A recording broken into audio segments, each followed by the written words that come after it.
Kethnar stood before the observation window of the cloaked vessel and watched the stars drift by in silence. He was young for a Valorian analyst, barely 40 cycles old, and this was his first real assignment beyond the homeworld. His superiors had called it simple. They had called it routine. They had said he would learn much from watching a primitive species fall in battle. The species in question was called humans. Kethnar had studied their files for weeks before departing. They were a young race, barely 300 years into space travel. They had soft bodies, short lifespans, and technology that the Valorian hegemony considered outdated by several generations. They were not particularly strong. They were not particularly fast. Their ships were crude things held together by metal and determination. And now, they were at war. The Kreth Dominion had decided to raid a human colony world called New Haven. The Kreth were raiders by nature, a species that took what they wanted and destroyed what they could not take. They had assembled a fleet of 40 warships for this operation. It was excessive force by any measure. The humans had only 12 ships in the region capable of responding. Kethnar's mission was simple. Observe the battle, record the data, return home with a complete analysis of human combat capabilities. His senior analyst, a weathered veteran named Valareth, had laughed when the orders came through. "There will be nothing to observe," he had said. 40 ships against 12. The humans will break and run within the first hour. If they are smart, they will surrender. If they are foolish, they will die. Either way, we will have our data and be home before the next cycle. Kethnar had nodded and said nothing. He had learned early in his career that junior analysts did not question their seniors. But something about this mission made him uneasy. He could not say why. The observation vessel was called the Silent Witness, and it lived up to its name. The ship was invisible to all known sensor systems, drifting through space like a ghost. There were 6 analysts aboard, plus a small crew to maintain the vessel. Their job was to watch and record. They were forbidden from interfering in any way. Kethnar spent his days reviewing human military doctrine. He found it strange and confusing. The humans seemed to value something they called individual initiative, which meant that lower-ranking officers were expected to make decisions on their own without waiting for orders.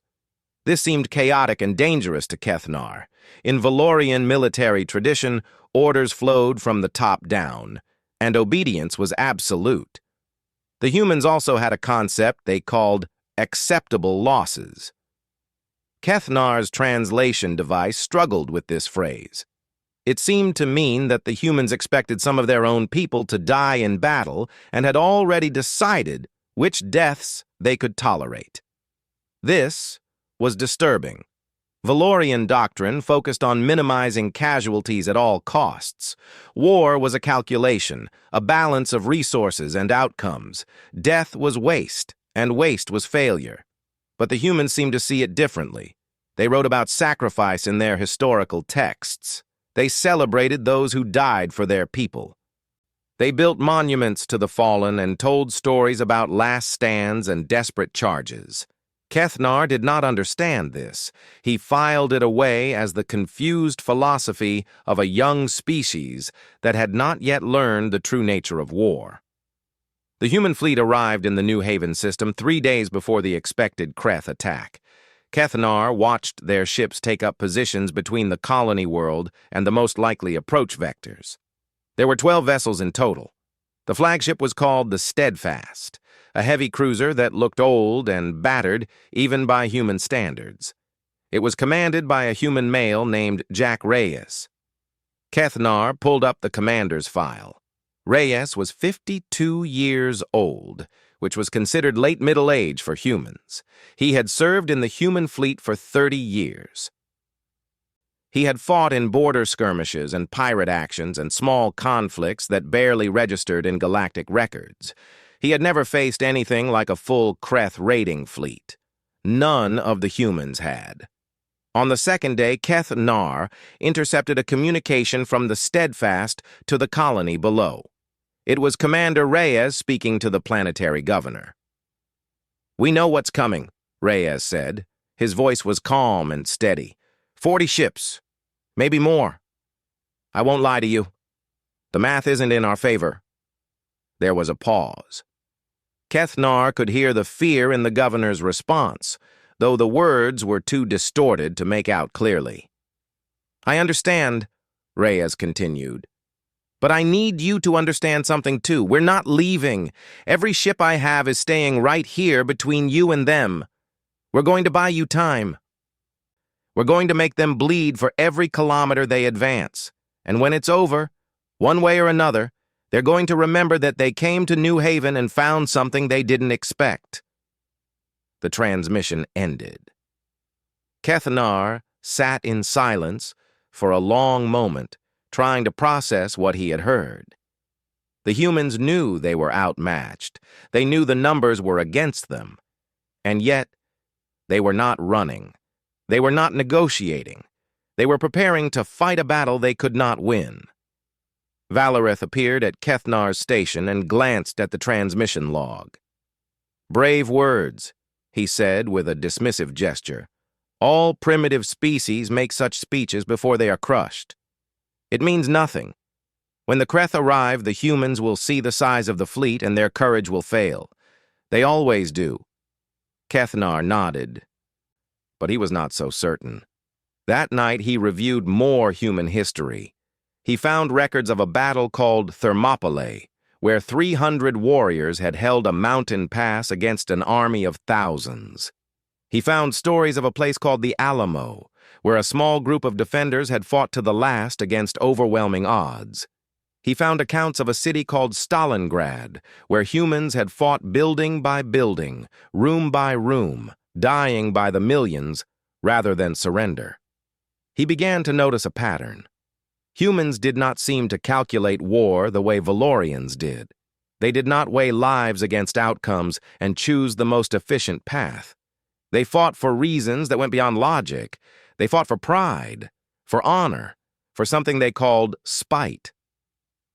Keth Nar added a note to his observation log. "The humans appear unaware of the mathematical certainty of their defeat. Further observation required to determine if this is ignorance or something else entirely." He did not sleep well that night. In his dreams, he saw the human commander standing on the bridge of his battered ship, staring out at the stars with calm eyes, waiting for the storm to come. And somewhere in the darkness of space, 40 Kreth warships were moving closer. The Kreth fleet arrived exactly on schedule. Keth Nar watched the sensor display as 40 warships dropped out of faster-than-light travel in perfect formation. They were beautiful in a terrible way, their dark hulls gleaming with weapons arrays and shield generators. Each ship was a masterpiece of destruction, built for one purpose and one purpose only.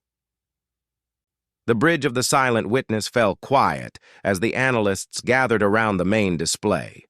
Valareth stood at the center, his arms folded across his chest, his expression calm and almost bored. He had seen this before. He knew how it would end. "Standard Kreth attack formation," he announced to the room. "They will advance in 3 waves. The first wave will test the human defenses. The second wave will break them. The third wave will finish the survivors while the landing ships move on the colony." Keth Nar said nothing. He was watching the human ships. The 12 vessels of the human fleet held their position between the Kreth Armada and the planet below. They had arranged themselves in a loose defensive screen, spread out to cover as much space as possible. It was a standard defensive pattern, the kind any military academy would teach. Commander Reyes transmitted on an open channel. His voice was the same as before, calm and steady, as if he were discussing the weather rather than facing his own death. "All ships, this is Steadfast. You know why we're here. You know what we're protecting. Stay sharp, stay angry, and make them pay for every shot they take." The Kreth fleet began its advance. The first wave of 15 ships moved forward, their weapons powering up, their shields glowing with energy. At current speed, they would reach weapons range in approximately 12 minutes. Kethnar prepared his recording equipment. This would be the moment. The humans would see the overwhelming force coming toward them, and their formation would break. Some would run, some would surrender. A few brave fools might fight and die quickly. It was the same pattern every primitive species followed when facing superior firepower. Then the humans did something Kethnar did not expect. 3 ships broke away from the defensive formation. They were frigates, smaller vessels designed for speed rather than firepower. Their names appeared on Kethnar's display: Hellcat, Ironside, and Tempest. They were commanded by a young officer named Kate Morrison. The 3 frigates did not move to reinforce the defensive line. They did not move to intercept the incoming wave. Instead, they accelerated directly toward the Kreth fleet at maximum speed. Kethnar checked his instruments. He ran the calculations 3 times. The frigates were not maneuvering to engage the enemy. They were charging straight through the formation. "What are they doing?" one of the junior analysts asked. Valareth made a sound of contempt. "Suicide run. Some species prefer death to surrender. The frigates will be destroyed in seconds. It changes nothing." But Kethnar was not so sure. He watched the 3 small ships racing toward 40 warships, and he felt something cold settle in his stomach. The humans were not panicking. Their formation was tight and controlled. They were following a plan. The Kreth commander clearly shared Valareth's opinion. The enemy fleet did not bother to adjust its formation. Why would they? 3 frigates against 40 warships was not a threat. It was a gesture, nothing more. The frigates entered the Kreth formation at full speed. Enemy ships opened fire. The Hellcat took a direct hit to its port side and lost nearly half its hull. The Ironside's shields failed within seconds. The Tempest was burning from multiple impacts. They did not slow down. The 3 crippled frigates punched through the Kreth formation like bullets through paper. Ships that should have been dead kept flying. Crews that should have been fleeing kept fighting. They emerged from the other side of the enemy fleet battered and broken, trailing debris and fire. And then Kethnar understood. The frigates were not attacking. They were positioning. They were now behind the Kreth fleet. Commander Reyes spoke again, his voice cutting through the chaos of battle communications. "Morrison, light them up." The 3 frigates opened fire on the Kreth ships from behind. Their weapons targeted engine sections and shield generators, the vulnerable areas that every warship protected with its forward armor. The Kreth vessels, designed for frontal engagements, struggled to turn and face this new threat. In the confusion, the remaining 9 human ships surged forward. Kethnar watched in disbelief as the human fleet attacked. They did not fight like a defensive force. They fought like predators. Small ships worked in pairs and trios, coordinating their fire to overwhelm larger vessels. Damaged human ships did not retreat. They pressed closer, fighting harder, as if their wounds made them more dangerous rather than less. The first Kreth warship exploded. The observation deck fell silent. Valareth's confident expression had vanished, replaced by something Kethnar had never seen on his senior's face before. Confusion. And underneath that, the first traces of fear. A second Kreth ship died. Then a third. The enemy formation was breaking apart as commanders tried to respond to attacks from multiple directions. The human fleet was everywhere at once, striking and retreating, drawing fire away from their damaged companions, sacrificing position to protect each other. Kethnar realized he had stopped recording. His hands were shaking too much to hold the equipment steady. "This is not possible," Valareth whispered. "The numbers do not allow for this. They should be destroyed. They should be running." But the humans were not running. They were hunting. Lieutenant Commander Morrison's voice came over the intercepted communications, shouting orders to her crippled squadron. "Tempest is down! Ironside, cover her escape pods! Hellcat, you're with me! We've still got guns and we've still got targets!" The Hellcat had lost half its crew. Its engines were failing, its weapon systems were running on backup power, and its commander was leading it back into the fight. Kethnar added a note to his log, his fingers trembling as he typed. Initial engagement does not match predicted outcomes, human forces displaying unexpected tactical flexibility and willingness to accept damage. Kreth advantage is less decisive than anticipated. Continued observation required. He paused, then added one more line. "Something is very wrong with our models. These humans do not fight like they are supposed to." Through the observation window, another Kreth warship broke apart in a ball of fire. And somewhere in the chaos, the human fleet kept coming. Kethnar abandoned his prepared observation templates after the first hour. Everything he had been trained to record, every metric he had been told to measure, none of it applied to what he was watching. The battle unfolding before him did not fit any known combat model in the Valorian archives. The humans were not fighting like a cornered species desperately defending their home. They were fighting like something else entirely. Every move was aggressive. Every sacrifice was deliberate. Every death seemed to buy something more than just time. Chief Tactical Officer Sam Delgado coordinated the battle from the Steadfast's combat center. Kethnar had tapped into the human communication frequencies hours ago, and now he listened as Delgado issued orders with calm precision. The man's voice never wavered, never showed fear, even as ships died around him. "Wolfpack 3, target the cruiser on bearing 047.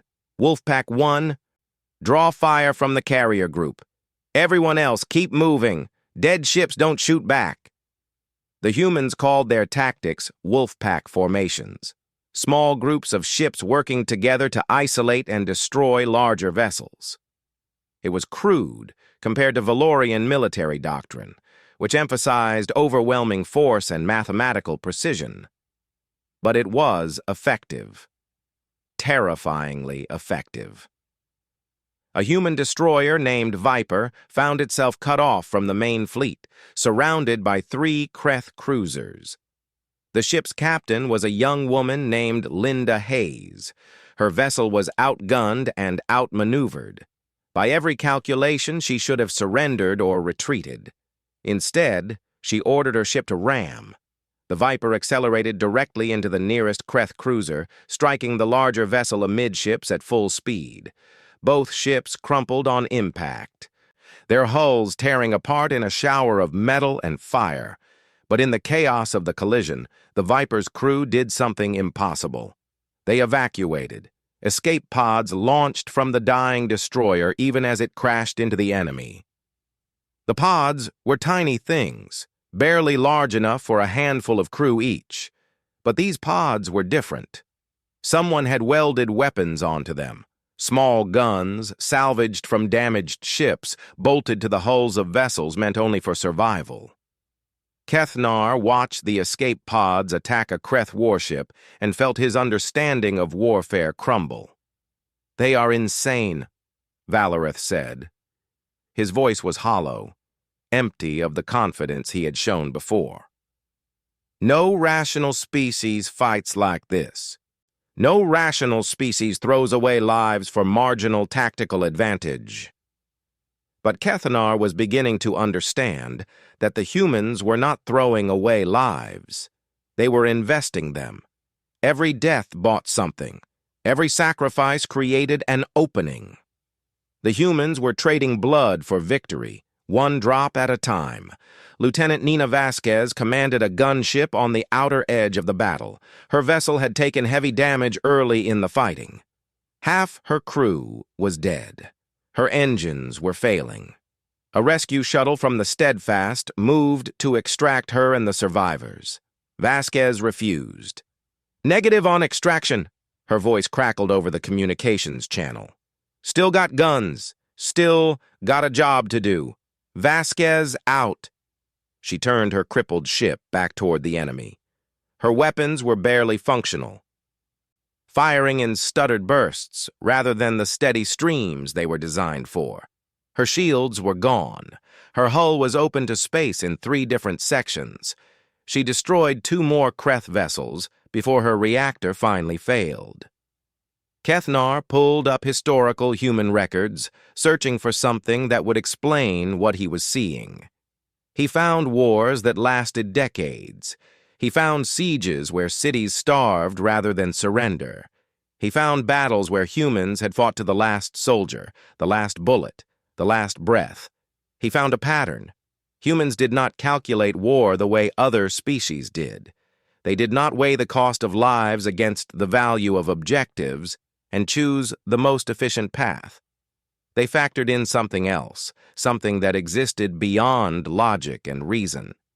The humans called it many things: pride, honor, duty, vengeance. But underneath all those words was something simpler and more terrifying: spite. The humans would burn themselves to ash if it meant their enemies burned with them. They would accept any cost, pay any price, suffer any loss, as long as their enemies suffered more. It was not rational. It was not efficient. It was something far more dangerous. It was human. On the bridge of the Silent Witness, the Valorian analysts argued among themselves. Some insisted the battle would still end as predicted. The Kreth still had numerical superiority. The humans could not win. But others were not so certain. They had seen the escape pods with weapons. They had watched dying ships continue to fight. They had heard the voices of human crews laughing as they charged into certain death. "We should leave," one analyst suggested. "We have enough data. There is no need to remain." Valarith shook his head. "We were ordered to observe until the battle concludes. We will follow our orders." But Kethnar noticed that the senior analyst's hands were trembling. He noticed that Valarith could no longer look directly at the battle display. He noticed that even the most experienced observer among them had never seen anything like this. 3 hours into the engagement, the kill counts were impossible. The Kreth had lost 17 ships. The humans had lost 6. The ratio should have been reversed. The ratio should have been 5-1 in the Kreth's favor at minimum. But the humans kept fighting. And the humans kept killing. Commander Reyes's voice came over the open channel again. He was not speaking to his fleet this time. He was speaking to the Kreth commander directly. "You came here to raid a colony, to take our people, to enslave our children." His voice was soft, almost gentle, like a parent explaining something to a slow child. "I want you to understand something. When this is over, when the last of your ships is burning, I want you to remember that you could have chosen differently. You could have left us alone." There was a pause. "You didn't. And now you're going to learn what that costs." The Kreth commander responded with threats and demands and offers of negotiation. Commander Reyes did not reply. Instead, the human fleet began a new maneuver. The surviving ships spread out, moving to encircle what remained of the Kreth armada. It was not an attack formation. It was a containment pattern. The humans were not trying to destroy the enemy anymore. They were trying to make sure none of them escaped. Kethnar added a note to his observation log. His hands were steady now, though his thoughts were not. "The humans appear to have shifted objectives. They are no longer fighting to defend the colony. They are fighting to annihilate the enemy force completely. No quarter, no mercy, no survivors." He paused, then added one final line. "I do not think I understand this species at all." 4 hours into the battle, the mathematics of war had become meaningless. Kethnar stared at his display, trying to make sense of numbers that should not exist. The Kreth fleet had lost 23 ships. 23 warships, reduced to debris and fire and silence. The humans had lost 8. By every metric the Valorians used to measure combat effectiveness, the humans were still losing. They had started with fewer ships. They had lost a higher percentage of their fleet, but the Kreth were breaking. Kethnar could see it in their movements. The precision that had marked their initial assault was gone. Ships moved in jerky, uncertain patterns. Formations fell apart as captains made independent decisions born of panic rather than discipline. The Kreth were not fighting to win anymore. They were fighting to survive. The humans gave them no room to breathe. Commander Reyes had moved the Steadfast to the center of the battle, where the fighting was thickest and the danger was greatest. His flagship had taken dozens of hits. Entire sections of the hull were open to space. The ship moved slower now, wounded and limping. But it kept moving. It kept fighting. And where the Steadfast went, the rest of the fleet followed. "All ships, tighten the ring," Reyes ordered. "Nobody gets out. Nobody runs home to tell stories about what happened here. We finish this. Today. Now." The human ships formed a sphere around the remaining Kreth vessels. They were not attacking from one direction anymore. They were pressing inward from every angle, compressing the enemy fleet into a smaller and smaller space. Escape routes disappeared one by one. The Kreth commander tried to break through the encirclement. He gathered his remaining ships into a wedge formation and drove toward what he thought was the weakest point in the human line, a gap defended by only 2 damaged frigates. It was a trap. The frigates fell back, drawing the Kreth deeper into the pocket. And then the human ships on the flanks closed in, catching the enemy in a crossfire. 3 more Kreth vessels died in the span of seconds. On the silent witness, the analysts had stopped speaking entirely. They stood at their stations in silence, watching the battle with expressions that ranged from disbelief to horror. Valorith had retreated to the back of the bridge. He would not meet anyone's eyes. Kethnar continued recording. Someone had to. The most terrible moment came when the humans began boarding operations. A Kreth carrier had lost its engines early in the battle and drifted helplessly at the edge of the combat zone. It was still dangerous, its weapons still active, but it could not flee. The humans could have destroyed it from a distance. They could have left it to drift until its crew surrendered or starved. Instead, they sent Marines. The boarding shuttle was a small, ugly vessel with heavy armor and no weapons. It launched from a human frigate and crossed the gap between the fleets in perfect silence. Kreth guns tried to track it, but the shuttle was too small and too fast. It reached the carrier's hull and burned through an airlock in less than a minute. 16 human Marines entered the enemy ship. Kethnar listened to their communications as they fought through the corridors. The squad leader was a man named Ryan Costa, a sergeant with a voice like gravel and ice. He gave orders in short, clipped phrases: move, cover, clear, next. The Kreth outnumbered the Marines by hundreds. They knew their ship. They had the advantage of position and numbers. But the humans did not stop. They pushed deeper into the carrier, room by room, corridor by corridor, leaving destruction in their wake. "Sergeant, we've got hostiles converging on your position," a voice from the shuttle reported. "At least 60 contacts. Recommend immediate withdrawal." Costa's response was brief. "Negative. We're taking this ship." They reached the engine room 18 minutes after boarding. The Kreth had sealed the doors and filled the corridor with defenders.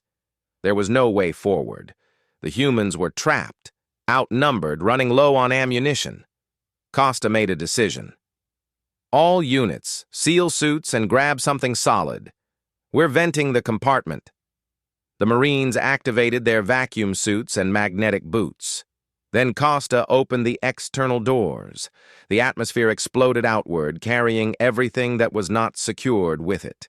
Kreth soldiers tumbled into the void, their bodies spinning away into the darkness. The corridor became a hurricane of debris and death. When the wind stopped, 5 Marines were still standing.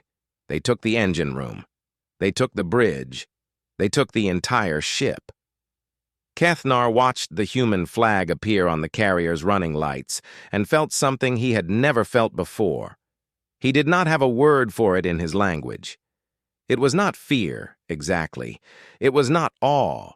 It was something deeper, something that touched the oldest parts of his mind. The humans called it dread. "Contact the fleet," Costa's voice came over the communications channel. His words were calm, almost casual, as if he had not just done the impossible. "Carrier secure. Minimal casualties. Ready for further orders." Minimal casualties. 5 Marines left from 16, and he called it minimal. The battle continued for another 2 hours. The Kreth tried to surrender 3 times. Each time, Commander Reyes gave the same response. "You came to take slaves. You don't get to quit when it stops being easy." The last Kreth ship died just as the sun rose over New Haven. It was a small patrol vessel, barely armed, crewed by perhaps 30 soldiers. It tried to run, its engines burning at maximum, making for the edge of the system and the safety of faster-than-light travel. It did not make it. A human gunship, so damaged it could barely fly, intercepted the fleeing vessel. The gunship's name was Fury, and its captain was a woman named Diane Cruz. Her ship had no shields left. Her weapons were almost empty. Her hull was more whole than metal. She rammed the Kreth ship anyway. Both vessels broke apart in a silent explosion. The escape pods launched seconds before impact. The crew survived. The gunship did not. And with that final act of calculated madness, the battle ended. Kethnar looked at his final tally. 31 Kreth warships destroyed. 9 captured. 0 escaped. The humans had lost 8 ships outright and had 4 more so badly damaged they would never fly again. Their fleet was broken, bleeding, barely alive. But they had won. No, they had not just won. They had annihilated an enemy that should have crushed them. They had taken a mathematical impossibility and beaten it into submission through sheer, bloody-minded refusal to accept defeat. Kethnar added a note to his observation log. His hands were steady. His voice was not. The battle has concluded. Human forces victorious. Recommend immediate revision of all tactical models regarding human combat capabilities. Previous assessments critically flawed. He paused, searching for the right words. We have been measuring the wrong things. The silence after the battle was worse than the fighting itself. Kethnar stood at the observation window and looked out at the debris field that had once been 2 fleets. Twisted metal drifted through space, spinning slowly in the light of New Haven's sun. Some pieces were large enough to identify as fragments of ships. Others were too small, too broken, to tell which side they had come from. The human fleet had gathered near the planet.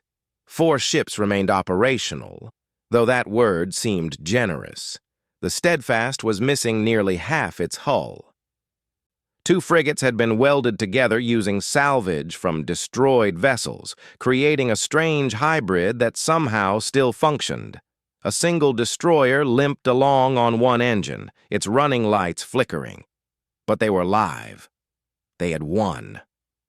Commander Reyes's voice came over the open channel, broadcasting to the colony below. His words were simple and tired. New Haven, this is Steadfast. Threat eliminated. Send medical ships. We have wounded. That was all. No celebration. No victory speech. Just a request for help and the quiet acknowledgement that the job was done. Kethnar made a decision. He walked to the bridge of the Silent Witness and stood before Valareth. The senior analyst looked older than he had at the start of the mission. His eyes were hollow, his shoulders slumped. He did not argue when Kethnar spoke. "I am requesting permission to decloak the vessel and make contact with the human fleet." Valareth blinked.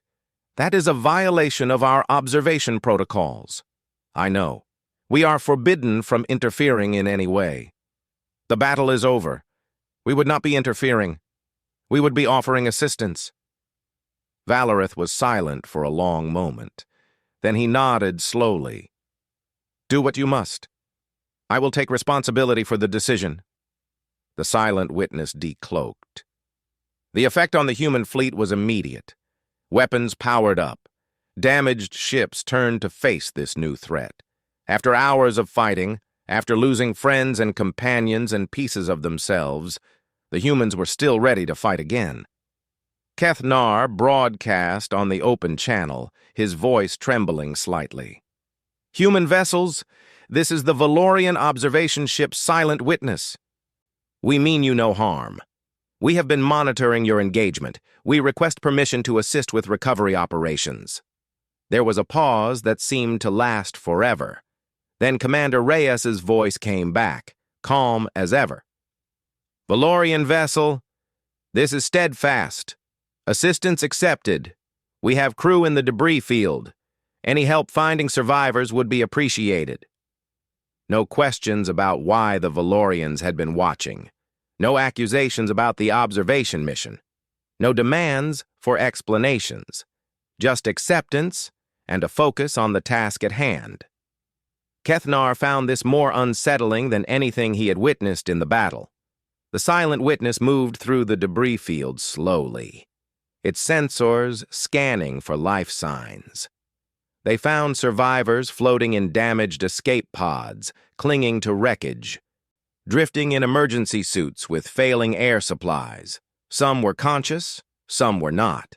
All of them were brought aboard the Valorian vessel for medical treatment. The first human Kethnar met face-to-face was a pilot named Beth Carver. Her gunship had been destroyed in the 3rd hour of the battle. She had ejected just before impact and spent the rest of the engagement floating in the wreckage, watching the fight through the visor of her helmet. When the Valorian shuttle found her, she was nearly out of oxygen, her suit systems failing, her body temperature dropping toward dangerous levels. She was also smiling. Kethnar helped pull her from the damaged cockpit of a destroyed Kreth fighter. She had somehow drifted into the wreckage and used the enemy vessel's emergency supplies to stay alive. When she saw Kethnar, this alien she had never encountered before, this being from a species that had watched her people fight and die without lifting a finger to help, she did not react with fear or anger. She looked up at him with tired eyes and said, "Thanks. You got any water?" Kethnar did not know how to respond. He found a container of water and gave it to her. She drank deeply, then wiped her mouth with the back of her hand. "Hell of a fight," she said. "We get them all?" "Yes." No Kreth vessels escaped. Beth Carver nodded as if this was exactly what she had expected. "Good. Bastards had it coming." She fell asleep a few minutes later, still smiling. Kethnar returned to the Silent Witness and began composing his final report. He had been trained to write in precise, technical language, documenting facts without emotion or interpretation. But as he sat at his console, staring at the blank screen, he found that he could not follow the standard format. Instead, he wrote what he had seen, what he had felt, what he had learned. He wrote about the 3 frigates that had charged through impossible odds to position themselves behind the enemy fleet. He wrote about escape pods with weapons bolted to their hulls. He wrote about dying ships that kept fighting until their reactors went cold. He wrote about 16 Marines who had captured a carrier and called their losses minimal. He wrote about Commander Reyes, who had looked at 40 warships and refused to run. He wrote about a pilot named Beth Carver, who had nearly died in the void, and whose first words to an alien species were a request for water. At the end of his report, Kethnar added a recommendation. The Valorian hegemony should pursue immediate diplomatic relations with humanity. Under no circumstances should hostile action be considered. These beings do not fight like a species that values survival above all else. They fight like a species that has decided survival means nothing without victory. They are not warriors, as we understand the term. They are something far more dangerous. They are humans, and they do not know when to stop. He paused, his fingers hovering over the console. We calculate acceptable losses. They calculate acceptable victories. We ask how many we can afford to lose. They ask how many they can take with them. We fight to preserve ourselves. They fight to destroy their enemies, even if it means destroying themselves in the process. He added one final paragraph. The Kreth came to take a colony. They came with 40 warships and overwhelming force. They came expecting a quick raid, easy prisoners, minimal resistance. Instead, they found 12 ships and crews who would rather die than yield. They found a species that turns mathematics on its head, that makes impossible things happen through pure refusal to accept reality. I was assigned to observe humans in battle. Instead, I watched a massacre unfold. But the humans were not the victims. The Kreth were. Kethnar saved his report and leaned back in his chair. Through the observation window, he could see the Steadfast limping toward the planet below. Medical shuttles were already rising to meet it. The colony had survived. The people were safe. And somewhere in the debris field, the broken remains of 40 Kreth warships drifted in silence. A monument to what happened when raiders chose the wrong target. Kethnar had come to New Haven expecting to document the fall of a primitive species. Instead, he had learned something that would change the way his people saw the galaxy forever. There were monsters in the universe. Creatures that could not be reasoned with, could not be intimidated, could not be stopped. The humans were not victims of such creatures.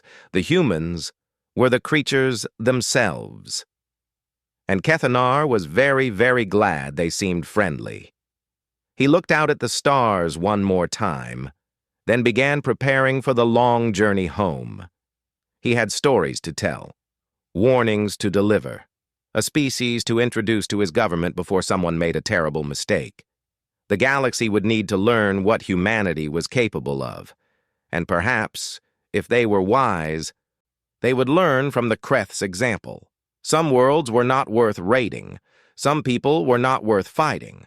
Some battles were better left unfought. The humans had proven that today, and the universe would not forget.